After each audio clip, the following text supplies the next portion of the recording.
Lo quiero presentar acá al doctor Ernesto Odriozola. Yo creo que casi todos lo conocen. Voy a cumplir con la formalidad de la presentación. Bueno, Ernesto hoy pertenece al Departamento de Producción Animal del INTA de Balcarce. Él es médico veterinario egresado de la Universidad de La Plata.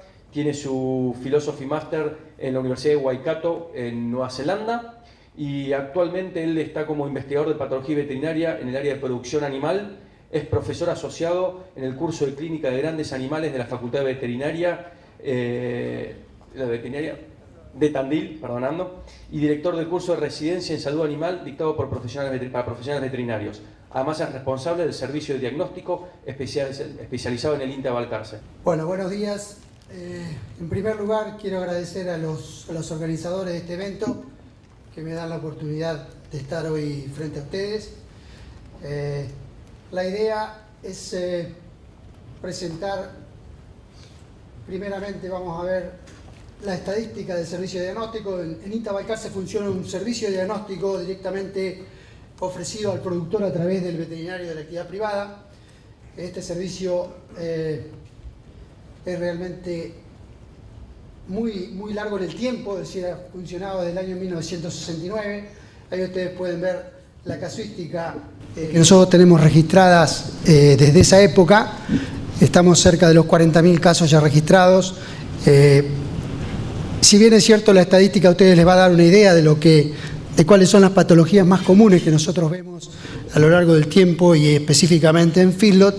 Es cierto que esta casuística tiene un sesgo que está dado por que la consulta no viene por situaciones, cotidianas, sino que el profesional solicita el apoyo de los distintos laboratorios que componen el servicio de diagnóstico cuando realmente el caso es de difícil resolución o no se sabe lo que es. Es decir, ahí recién hacen la consulta al INTA Balcarce, por lo tanto, ese es el sesgo precisamente que tiene la información que les voy a dar, que muchas veces ustedes van a ver que enfermedades comunes tendrían que aparecer como primero en la cantidad o en la presentación de casos, y no es así, sino que, supongamos en el caso de neumonía, muchas veces el profesional resuelve el caso sin ningún tipo de asistencia y esa no queda registrada dentro de la casuística de nuestro servicio.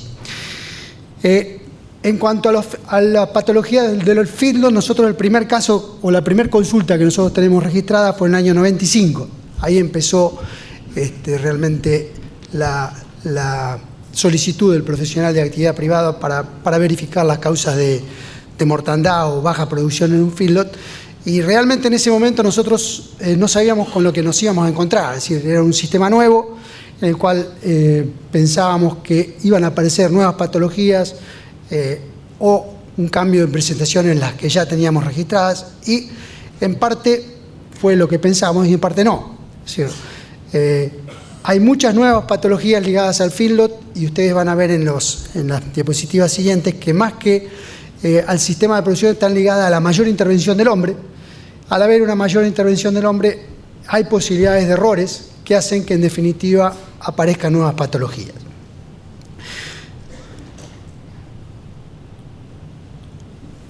El periodo que nosotros vamos a abarcar es precisamente desde que empezaron a aparecer los casos en feedlot, y ustedes pueden ver que desde ese periodo de 95 a la fecha hemos tenido 4.500 consultas y hemos efectuado 1.116 necropsias. Esto nos da un panorama bastante real de lo que ocurre en los feedlot desde el punto de vista sanitario.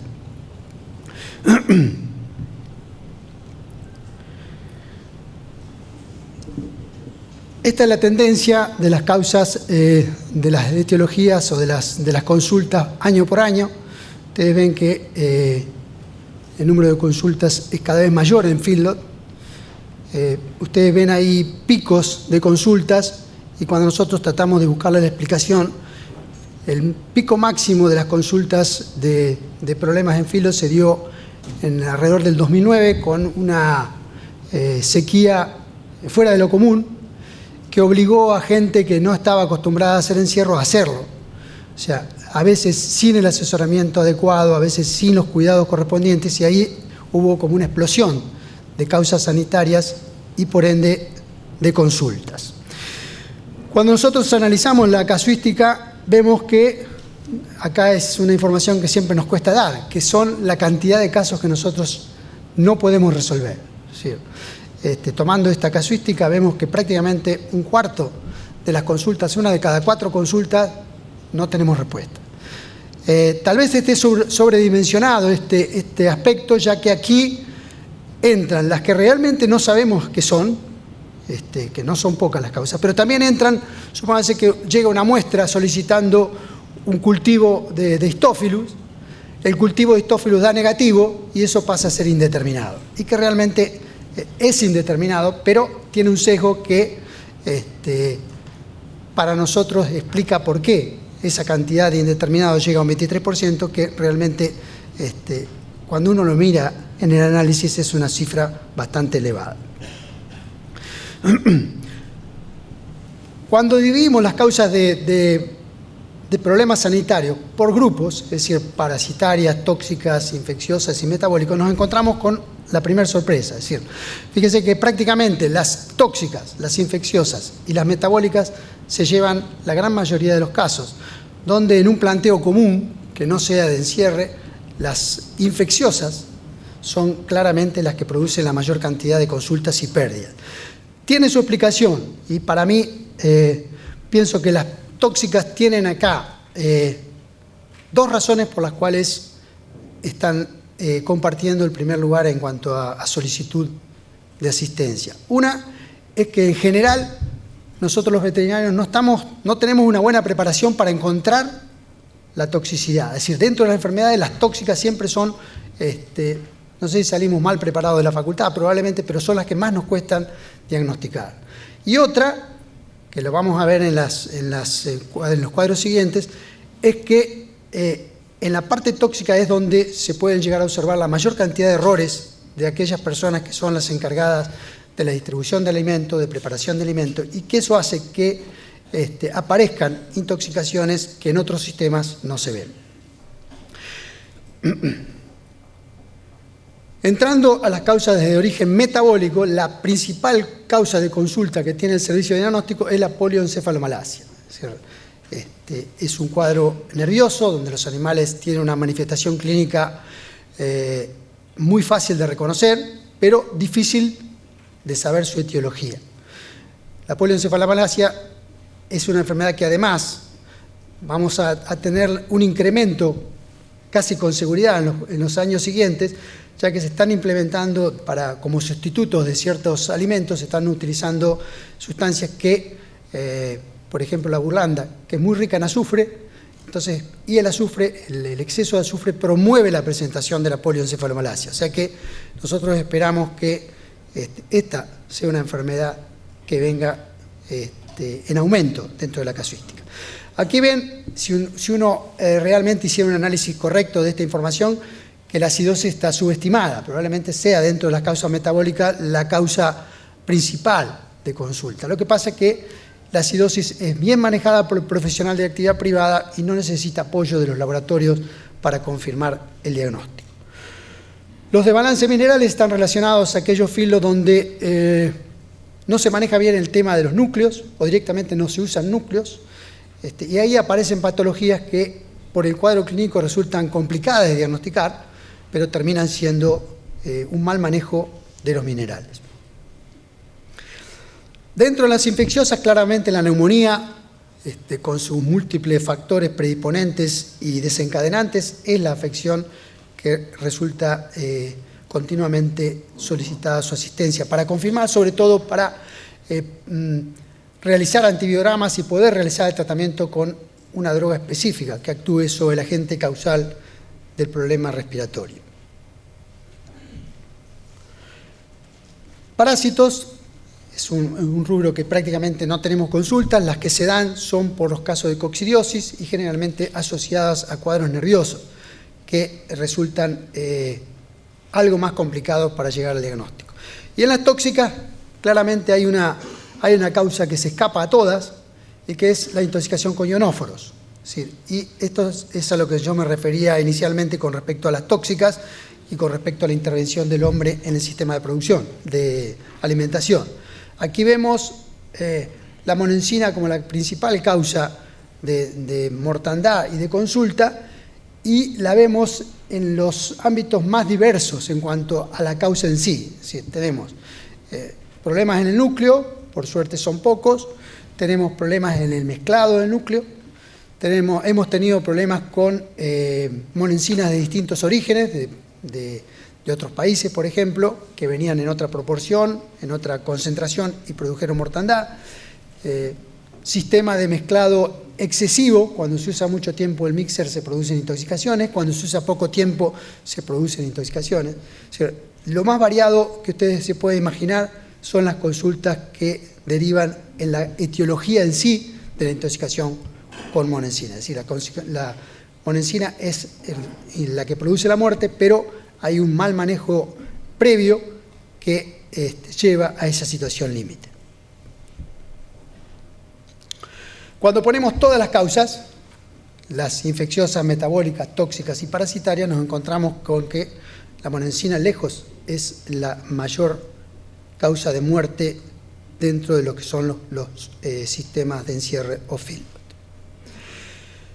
Aquí tenemos por año, que es un poco lo que yo les mencionaba con respecto a por qué tenemos años en los cuales la neumonía, por ejemplo, se presenta mucho más que otros. Lógicamente que esto abarca distintas áreas, entonces se complica mucho el tratar de relacionar, por ejemplo, la diferencia térmica entre día y la noche como causa de etiología, porque precisamente es tan grande nuestro país que la diversidad climática hace muy difícil el estudio individual de estas situaciones. No obstante, fíjense cómo en el caso de la neumonía, como hubo una cantidad mayor de casos en el 2008-2009, y que yo se lo atribuyo a esa cantidad de gente que sin experiencia se vio obligado a encerrar por la falta de pasto, por la sequía climática. Cuando hacemos este mismo análisis con respecto a la monensina, fíjense la tendencia como va en aumento, cosa que ahí sí es difícil de explicar, salvo de decir, bueno, cada vez hay más animales en encierre, esa es la causa. Pero es un tema que ya la mayoría de los veterinarios lo conocen, lo diagnostican, y sin embargo tenemos una cantidad muy importante de casos. Específicamente estamos a mitad de año de 2015 y ya tenemos un número grande de casos registrados. Y yo les diría que el 80-90% de la casuística que termina siendo intoxicación con monensina viene con un diagnóstico presuntivo de neumonía.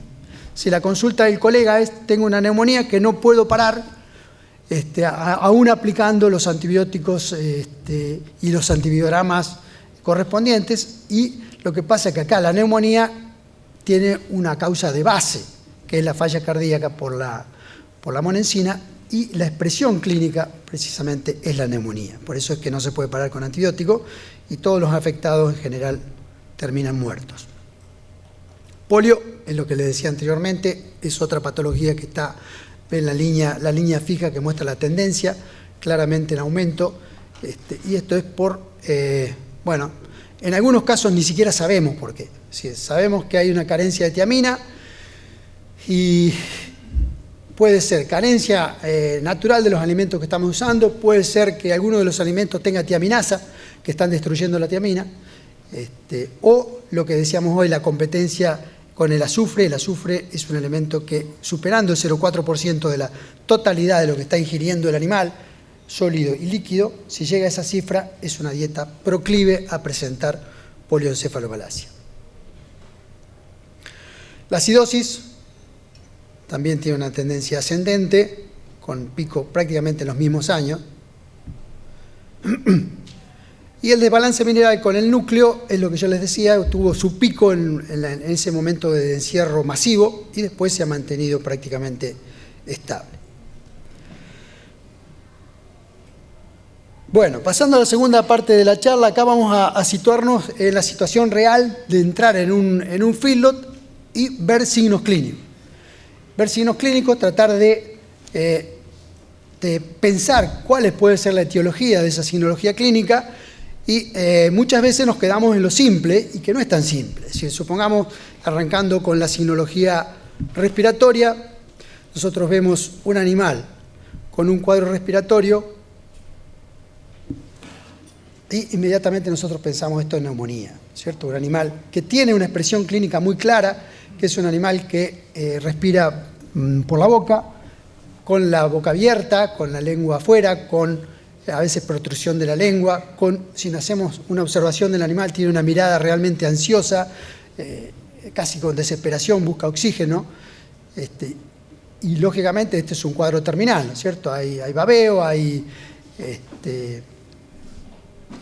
veces se suele ver el pulso yugular inverso, el animal termina muriéndose. Bueno, aquí lo normal es que uno piense, la mayoría de nosotros pensaría, esto es un cuadro pulmonar, un cuadro infeccioso probablemente, pero si nosotros analizamos un poco más con cuidado, podemos ver que las etiologías de la sinología respiratoria pueden ser varias. Puede ser pulmonar, puede ser cardíaca, puede ser sanguínea y puede ser central. Todas se expresan de la misma manera, lo que acabamos de ver. Si nosotros pensamos en origen infeccioso, bueno, dentro de las enfermedades infecciosas podemos tener virus y bacterias, podemos tener neumonías tóxicas que están descritas como comunes en el feedlot, nosotros las vemos muy comúnmente en el campo, pero se dan en el feedlot. Podemos tener neumonías producidas por falla cardíaca, que era la monensina. Y antes de pasar al origen sanguíneo, vamos a ver los cuadros diferentes. Esta sería la neumonía infecciosa. Si ustedes ven, es exactamente igual a la que originó la presentación. Así es un animal que respira con un gran esfuerzo abdominal, con tos, con el cuello estirado, con babeo, o sea, la neumonía clásica.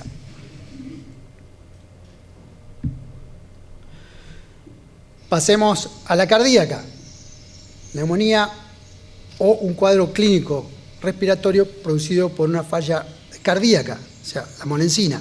El animal se expresa exactamente igual, una respiración abdominal, se niega a moverse, se aparta, babeo. Si nosotros observamos detenidamente el animal, vamos a ver una respiración abdominal forzada. Y si exigimos a este animal, le vamos a ocasionar la muerte. La neumonía intersticial atípica, la neumonía tóxica,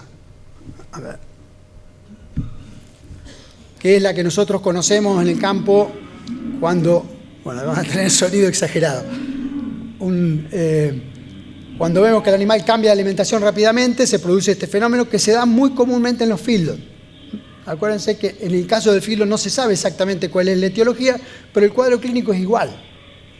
Es un animal que tiene una expresión clínica con una respiración forzada, boca abierta y con la lengua afuera.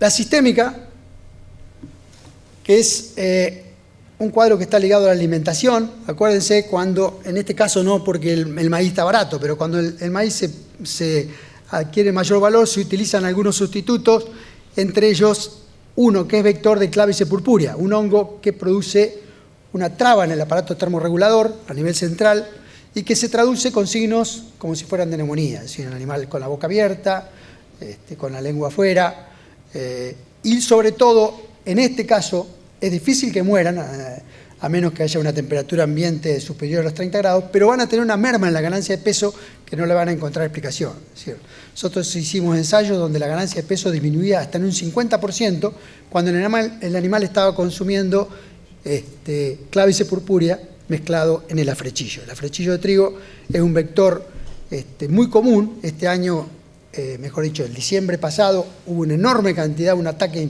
muy grande de Clavice purpurea, y el afrechillo seguramente este año va a estar, si se usa, va a estar contaminado con estos ergoalcaloides, que son los causantes de esta signología y de esa merma en la producción de peso.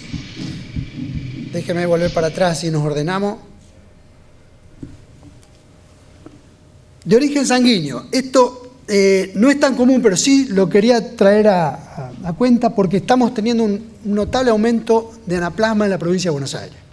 Es decir, incluso en feedlot. Si animales, se está trayendo animales del norte, de distintas categorías, y este año hemos tenido 6 casos de anaplasmosis con muerte de animales con este parásito, que la expresión clínica precisamente es la misma, es decir, una expresión clínica respiratoria donde el animal se aparta del resto, respira muy rápidamente, pero en este caso es por falta de sangre, es decir, el parásito produce la muerte de los glóbulos rojos, esa anemia se traduce en un aumento en la velocidad de respiración, el animal está, como les decía anteriormente, se mantiene mucho tiempo quieto, tranquilo, parece, pero al poco tiempo muere.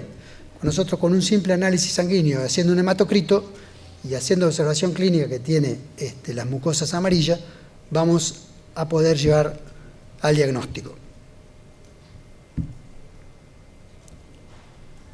Bueno, creo que con esto...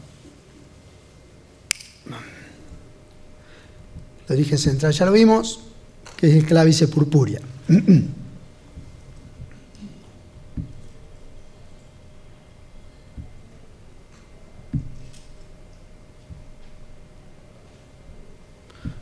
¿Dónde está esto?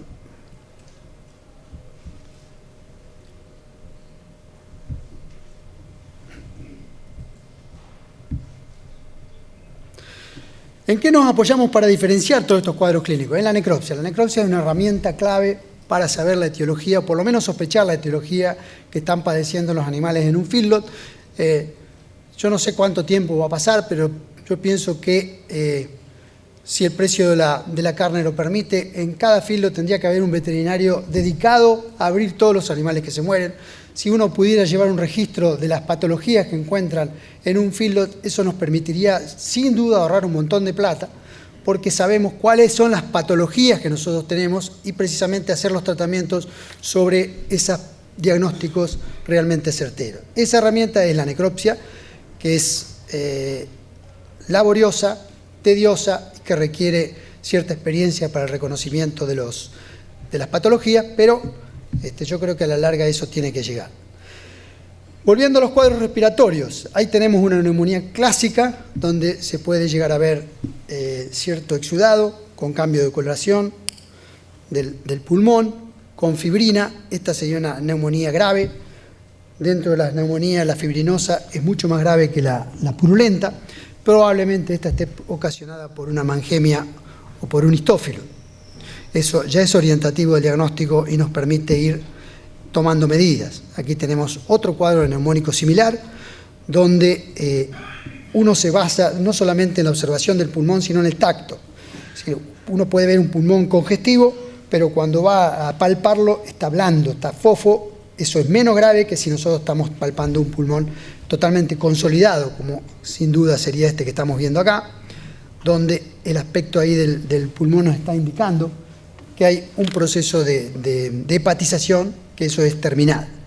Las necropsias de los casos infecciosos nos van a dar solamente lesiones a nivel pulmonar, exclusivamente pulmón. El resto de los órganos que nosotros vamos a revisar están totalmente normales. Este es el cuadro de un ionóforo.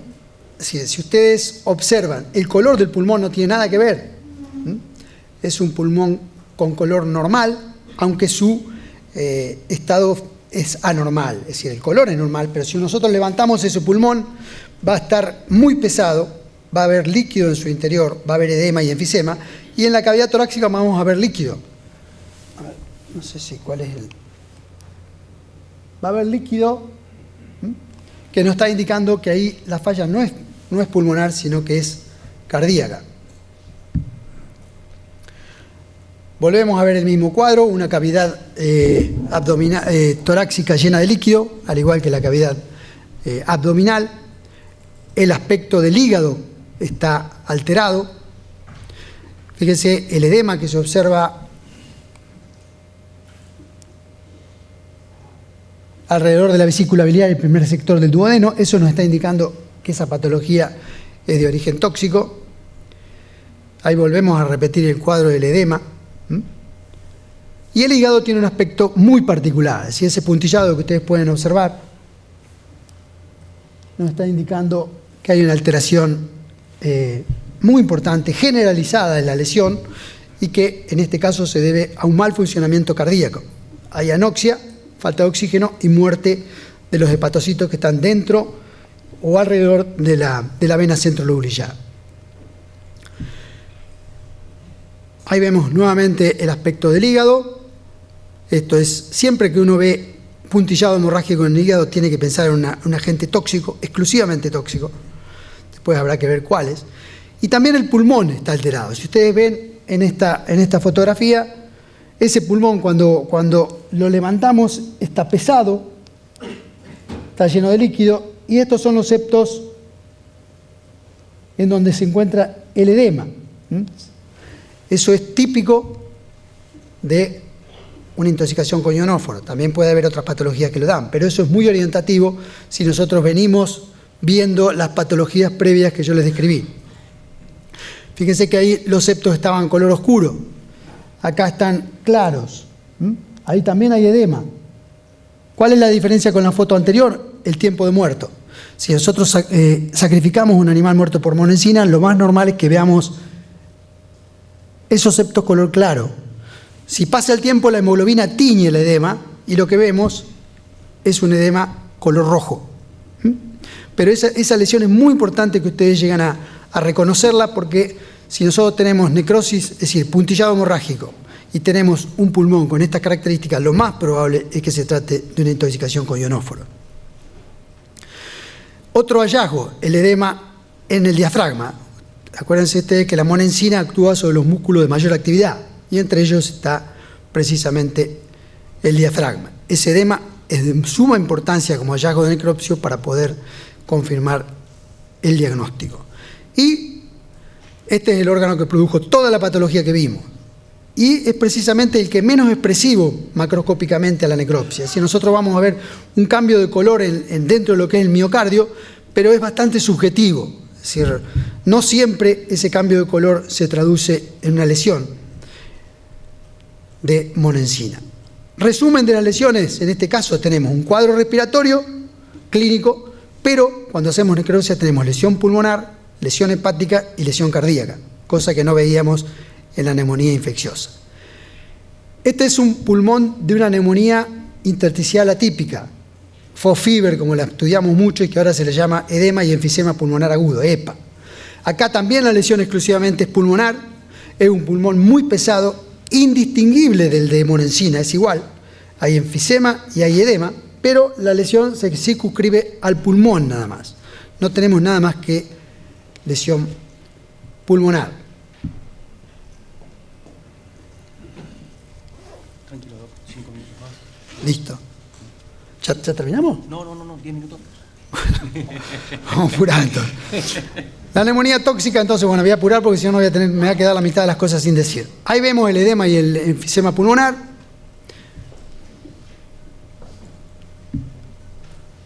En la anaplasma, lo que vamos a ver es un animal con dificultad respiratoria, pero cuando abrimos tenemos ictericia, una ictericia bien marcada, el animal está amarillo y el vaso va a estar 3 o 4 veces aumentado de tamaño. ¿Cómo llegamos al diagnóstico? En la infecciosa, la anamnesis, cuadro clínico, hallazgo de necropsia y el aislamiento bacteriológico. En el caso de monensina, la histopatología es clave.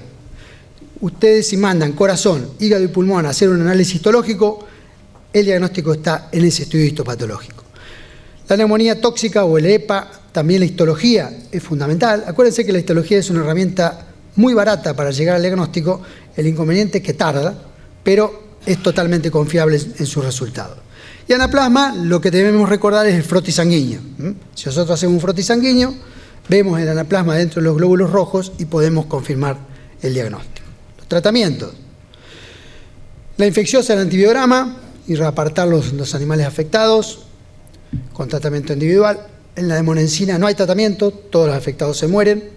En la tóxica, lo único que podemos hacer es reducir el edema con corticoides, y anaplasma, ahí sí, nosotros detectamos y hacemos un tratamiento con antibiótico, vamos a tener una respuesta muy favorable.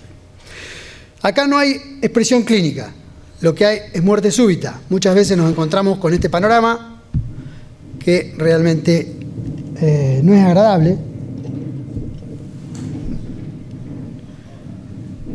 pero se mueren una enorme cantidad de animales en un corto periodo de tiempo.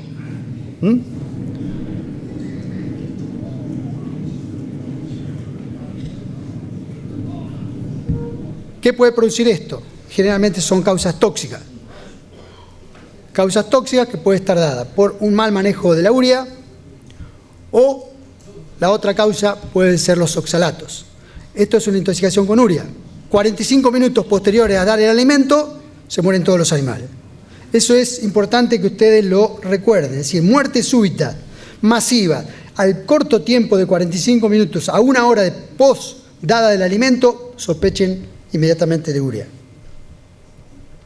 El animal puede estar agresivo, puede estar quejoso, como en este caso el animal acá está con una dificultad respiratoria marcada, timpanismo, y si nosotros hacemos un tratamiento acá lo salvamos. Después vamos a ver con qué. Esto es oxalato. ¿Por qué se puede producir esta mortandad de oxalato? Cuando se deja de usar un corral, generalmente las malezas que vienen son yuyo colorado, quinoa y verdolaga. Todas acumuladoras de oxalato. Si nosotros queremos limpiar el corral con los animales, nos vamos a encontrar con esta sorpresa. Acuérdense, si uno tritura estas malezas, el oxalato se volatiliza y se para el problema. Pero si le hacemos comer por el animal en forma rápida, bueno, las consecuencias son las que estamos viendo en este caso. Estas son las 3 plantas que van a encontrar en esos corrales fertilizados por la orina y por la materia fecal. Siempre viene la quinoa, el yuyo colorado, la verdolaga, están presentes como malezas dominantes. Necropsia nada en la urea, y sí, en el oxalato tenemos edema alrededor de los riñones, esos que están ahí flotando. Estos son los riñones, es una bolsa de líquido, o sea, el diagnóstico es sencillo para la necropsia, es fácil de ver. Si ustedes hacen un análisis de sangre, la relación calcio-fósforo está invertida. Tan simple como eso puede ayudar a llegar al diagnóstico. Diagnóstico, volvemos a lo mismo, la histopatología tiene mucho valor en el caso de los oxalatos. En el caso de la urea no hay nada, no encontramos nada, salvo que si abrimos el rumen y somos precavidos, vamos a sentir un olor amoniacal muy característico de esta intoxicación. Tratamiento, en oxalato nada. El calcio inyectable pueden tirarse un lance, pero no van a tener resultado. En el caso de la urea, con vinagre al 20% salvan el 80% de los animales. Si se actúan rápidamente, el vinagre común, ya sea dado por sonda o con un pequeño tajo en el rumen, una ruminotomía, con un bidón y un, ¿cómo se llama? Un embudo, solucionamos el problema. Vamos a los cuadros nerviosos. Cuadros nerviosos que cuando uno le hablan de cuadros nerviosos son todos iguales. En realidad, si nosotros vemos en un filo animales con estas características, tenemos que tratar de caracterizarlo. ¿Qué es lo que uno ve acá? Animal depresivo, ausente del medio, que gira en círculo, que rechina los dientes, como en este caso. Esos son los dientes del animal. Tiene nistagmus, el animal mueve sus ojos permanentemente. Bueno, eso nos orienta, primero por lo menos, en decir que se trata de una sinología nerviosa. ¿Cuáles son los agentes causantes de sinología nerviosa? Infecciosos tenemos. IBR encefálico, un animal que puede presentar todas las características que vimos en el video inicial, o sea, con signos nerviosos, o presentar este cuadro de desconecte del medio, está desenchufado, está ciego, con incoordinación, a veces con estados convulsivos. Ese es un cuadro de IBR encefálico. Listeria, la asociamos generalmente al uso de silo. El cuadro es también, el animal está incoordinado, tiene una oreja caída más que la otra, gira en círculo, incoordinación, caída y muerte, común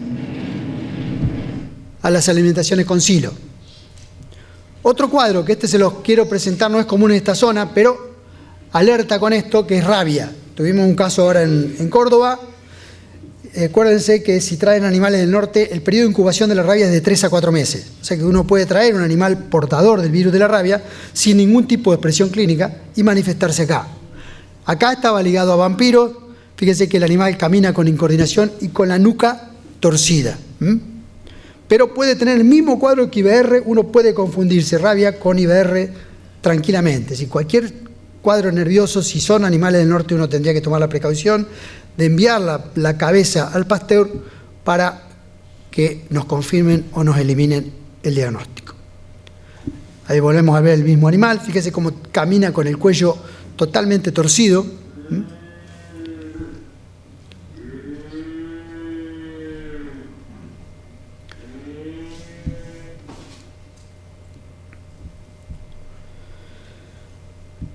Metabólico, polioencefalomalacia, igual que IBR, exactamente igual, es un animal desconectado del medio, que gira en círculo. Ahí vemos, tiene un radio de giro muy amplio, pero pasan horas girando siempre en el mismo sentido, a veces topan contra un elemento duro y ahí se clavan, ponen la cabeza contra un poste y ahí quedan el animal por horas. El curso es variable, a veces mueren en 48 horas y en otras oportunidades pueden llegar a estar una semana con ese cuadro clínico.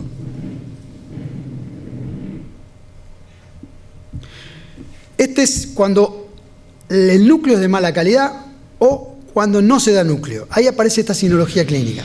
Un animal que va corriendo y se desmorona, se cae, entra en contracción como si fuera una crisis epileptiforme, deja de respirar, está 10 minutos, no, 10 minutos no, si estuviera 10 minutos se muere. Un minuto y pico sin respirar y de pronto reacciona. Ahí está, ¿ven? Por ejemplo, parece que se muere.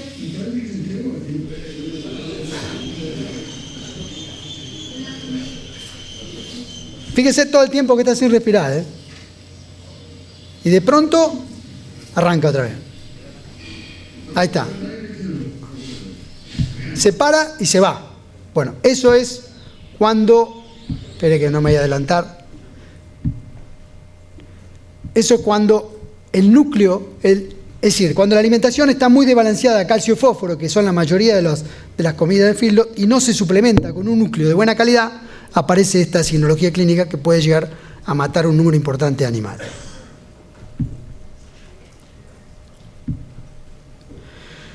Coccidio.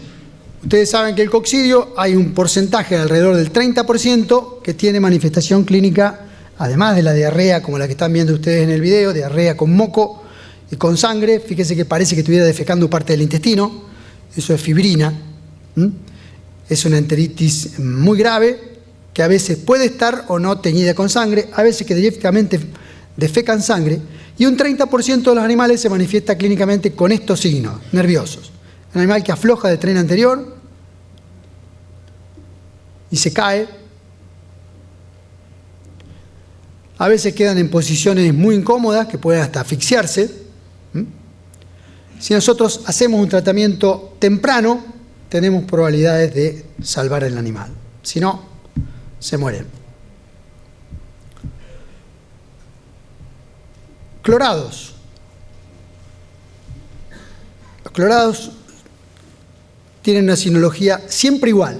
Si ustedes ven un animal con masticación, movimiento de una oreja y cola al mismo tiempo, probablemente sea clorados.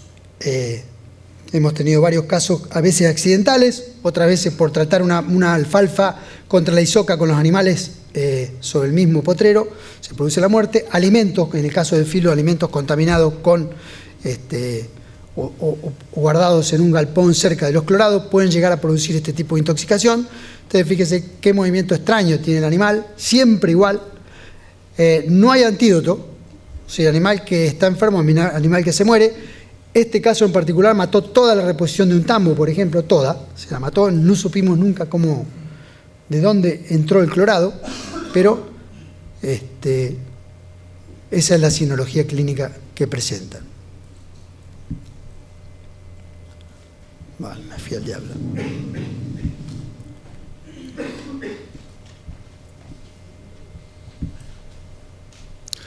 Y esta patología no sabemos por qué se produce. Si ustedes miran al animal, claramente ven que tiene una oreja caída con respecto a la otra, torsión de cuello. Esto se da en los feedlot, es bastante común, tenemos muchas consultas de esta patología, no sabemos la etiología, es infecciosa, llega a las meninges, coloniza la meninge, pero no llega al tejido nervioso, se queda en la meninge, pero produce una alteración en los pares craneales, el séptimo y octavo par craneal, que se traduce en esto: parálisis de la oreja, del labio y del párpado. Bueno, déjame parar porque los patitos están... A veces llega hasta un 60% de incidencia, o sea, no es chiste. Los largan al campo y se mejoran, pero no sabemos cuál es la etiología. Los hallazgos de necropsia, IBR, listeria y polio, no hay lesiones macroscópicas, o sea, no vemos nada en la necropsia. En el caso de Histophilis, podemos llegar a ver esas lesiones hemorrágicas. Yo me olvido que lo veo, pero ustedes no. ¿Dónde está la placenta? Esas lesiones, esos focos hemorrágicos son indicativos de Histophilis. En el caso de coccidio, vamos a tener la materia fecal y el intestino con sangre, va a ser sencillo de ver. Y en la patología de los espacios craneales, esa que no sabemos cuál es la etiología, vamos a ver la meninge. ¿A dónde está?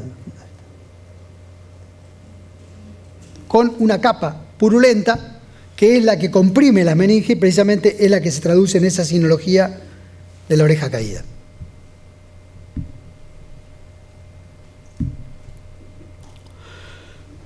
Toma de muestra, sistema nervioso central para cultivo y para histopatología, en el caso de las infecciosas, materia fecal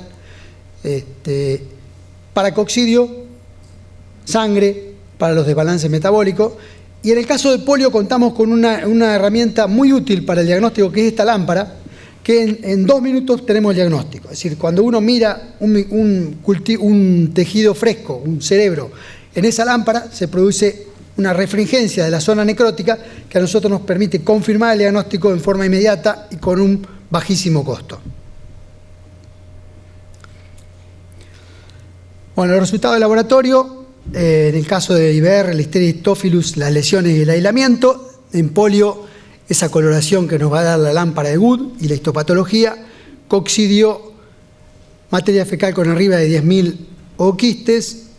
La patología de los espacios craneales, bueno, lo que vimos en el post-mortem.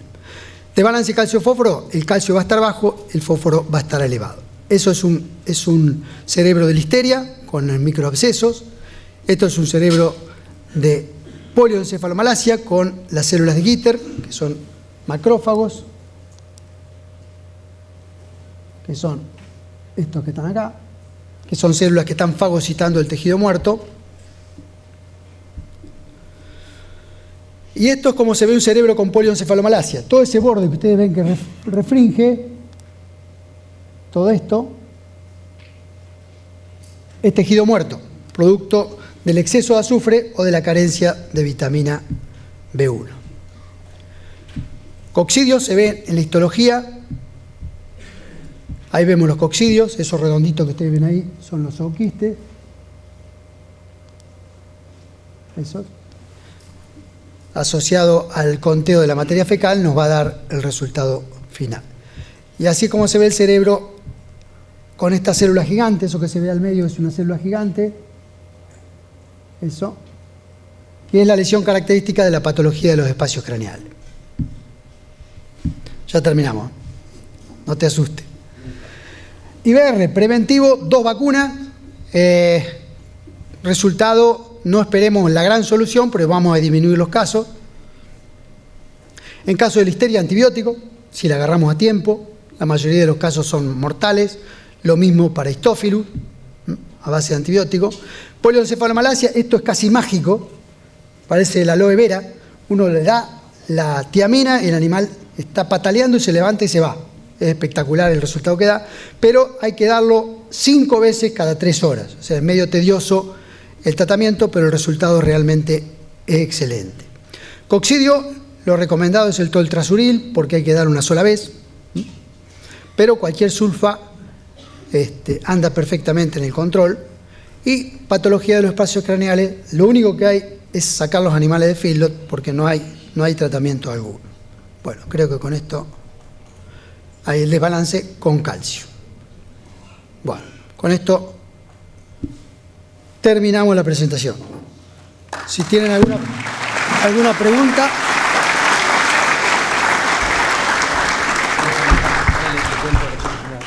Bueno.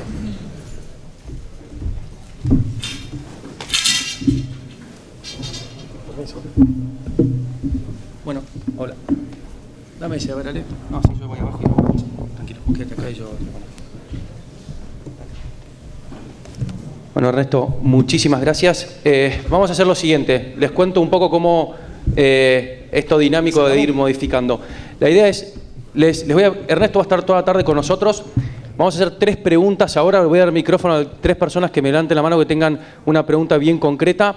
Les cuento por qué no voy a dar más preguntas. La doctora Grandin llegó hace un ratito y de lo que teníamos programado de una charla de 45 minutos me dice que capaz que se extiende a 1 hora y pico porque quiere contestar muchas preguntas e interactuar con nosotros. Entonces me parece interesante modificar un poco el esquema, así que nos vamos a atrasar un poquito, la mañana se va a alargar un poco. Entonces vamos a hacer 3 preguntas concretas ahora y después a la tarde, como Ernesto, vamos a estar compartiendo. Déjenlas anotadas porque podemos volver a la tarde después del almuerzo a charlar con Ernesto. ¿Les parece bien?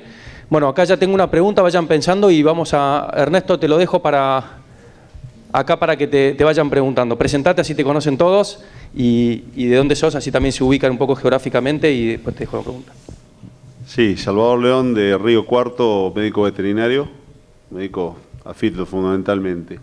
Ernesto, sobre monensina, si han podido inferir la dosis consumida por los animales donde han visto los casos clínicos.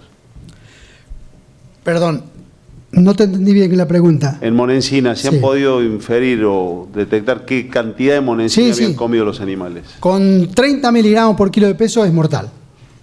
Es decir, la dosis normalmente se dan 2, 3, 6 miligramos por kilo de peso, pero llegando a los 30 miligramos por kilo de peso resulta mortal. Y que muchas veces... ¿Si han podido relacionar, han podido detectar la dosis que habían dado? Nosotros no medimos la monensina. Es decir, se hace, en otros laboratorios lo hacen, nosotros no tenemos disponible la técnica, pero la patología, la histopatología es contundente. Es decir, salvo una intoxicación con semillas de algodón, no hay ninguna otra cosa que dé lesión corazón, hígado y pulmón. Es decir, no hay. Es decir, la lesión que uno ve en el análisis histopatológico de las fibras cardíacas es totalmente contundente. Sí, y la morbilidad, cantidad de animales en el lote afectado. Bueno, tenemos desde 700 muertos a muertos en goteo, y lo llamativo, o mejor dicho, lo que hay que tener presente es que una vez que uno produjo el error, hoy diste mal la monensina, mañana empieza la mortandad, tiene un pico de mortandad entre el 5º y 6º día y mueren hasta los 20 días, a pesar de que no vuelvan a comer monensina. O sea, hay un diagnóstico malo y un pronóstico malo, porque se van a seguir muriendo. ¿Alguna otra pregunta? Estamos tímidos. Allá, mira. ¿Para qué?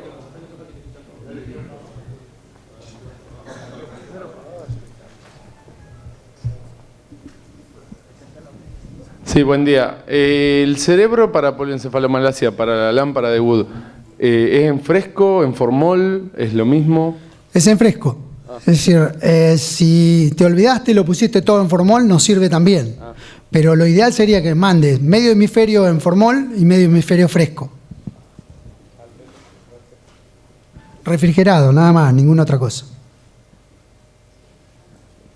¿Alguien más? ¿Alguna otra pregunta? ¿Alguien más por acá? No, la pregunta era, ¿cómo le va? Álvaro Echenique del laboratorio Zoetis.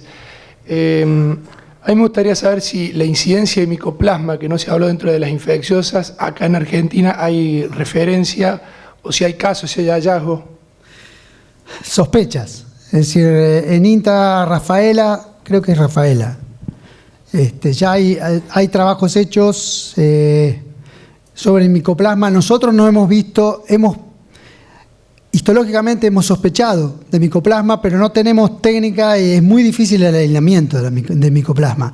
O sea, muchas veces se reduce a un estudio histopatológico que nos hace sospechar de la presencia de la enfermedad, pero por ahora y por suerte no tenemos un problema masivo como se da en otros países donde pasa a ser un problema realmente muy importante dentro de la sanidad bovina.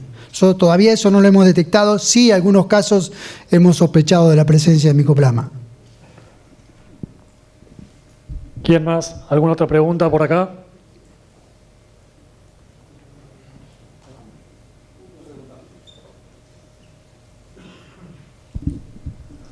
Augusto Dafner, de Merial. Yendo a IBR, ¿qué pasa si las vacunas no tienen la fracción cefalitogénica, o sea, el IBR 5? Supongo que la respuesta de la vacuna será inferior. Nosotros tenemos por ahora la respuesta a las vacunas de IBR no son las que deseamos. Sí, no es un problema argentino, sino un problema mundial. Es decir, las vacunas a virus muerto hasta ahora no han respondido como uno esperaría. En nuestro país no está permitido el uso de las vacunas vivas y esperemos que las que están en producción actualmente tengan un mejor resultado que las muertas. Pero específicamente no sé la respuesta de la pregunta que me haces. Gracias.